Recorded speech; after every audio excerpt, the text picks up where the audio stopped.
राजारहाट स्थित Gopal Gurukul international school ने निताई चंद्र memorial trust के तहत पहली बार अंडर 15 जूनियर डिवीजन फुटबॉल प्रतियोगिता का आयोजन 16 नवंबर 2025 से किया। कुल 12 टीमों की भागीदारी वाली इस प्रतियोगिता में लीग, नॉकआउट, क्वार्टर फाइनल और सेमीफाइनल के बाद फाइनल मुकाबला आयोजित हुआ।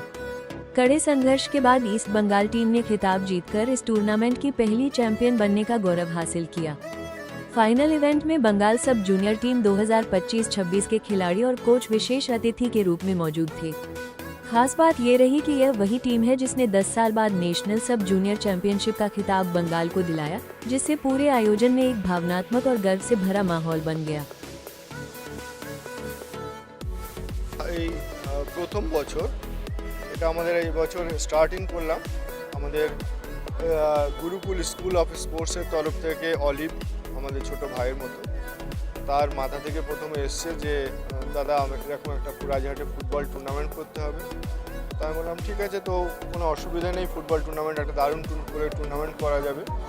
তো আমরা এইটা আজকে 7-8 সপ্তাহ ধরে আমাদের প্রত্যেক শনিবার রবিবার করে খেলা চলছে। আমরা 12টা টিমকে নিয়ে এই টুর্নামেন্টটা শুরু করেছি এবং প্রথমে লিগ পর্যায়ে, তারপরে নকআউট পর্যায়ে। গতকালকে আমাদের কোয়ার্টার ফাইনাল খেলা হয়েছে 4টে, আজকে আমাদের 2টো সেমিফাইনাল এবং ফাইনাল 3rd পজিশন ম্যাচ।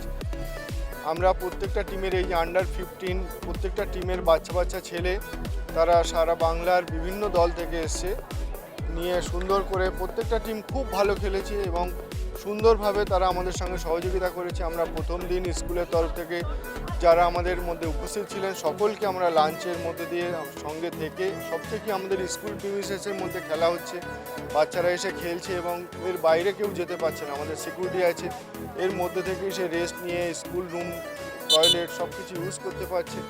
সব কিছু নিয়ে আমরা এটা মানে এবছর আমরা সাকসেস হয়েছি, খুব ভালো। আমরা আচ্ছা, ফার্স্ট অফ অল বলবো আমাদের একটা ট্রাস্ট আছে, নিতাই চন্দ্র ঘোষ মেমোরিয়াল ট্রাস্ট।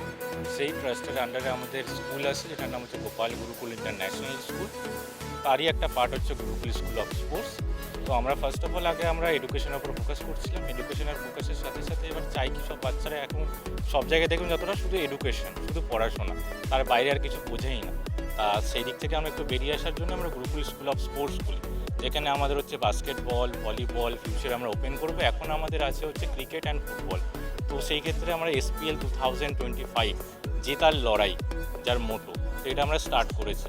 যা এই টুর্নামেন্টটিতেও টোটাল 12টি টিম পার্টিসিপেট করেছিল। তার মধ্যে কিছু কিছু টিমের নাম বলছি আপনাকে: East Bengal school of excellence, Gurukul school of sports, CP-R10 academy, Newtown sports academy, Newtown football association, Shimultala coaching centre আছে, বেলেঘাটা ফুটবল একাডেমি আছে, এছাড়া আরও কিছু টিম আছে।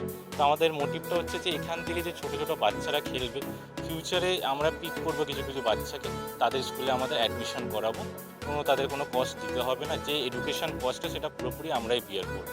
এটাই আমাদের একটা মোটো। প্লাস প্লেয়ার যখন ফিউচারে সে বড় জায়গায় খেলতে যাবে, তখন আমাদেরও একটা অনেক ভালো লাগবে যে আমরাও কিছু ভালো প্লেয়ার দিতে পেরেছি। এছাড়া হচ্ছে এটা পুরো কৃতিত্ব হোসেন স্যারের ওপর, বিকজ হচ্ছে আমরা উনি বললেন যে এরকম টিম আসছে, আমি হচ্ছে অবশ্যই নিয়ে আসুন, তাদের আমরা লাঞ্চ প্লাস হচ্ছে যা সম্বর্ধনা দেবো। তারা হচ্ছে সদ্য under 14 football team Bengal champion হয়েছে, ন্যাশনাল চ্যাম্পিয়ন হয়েছে 10 বছর পর।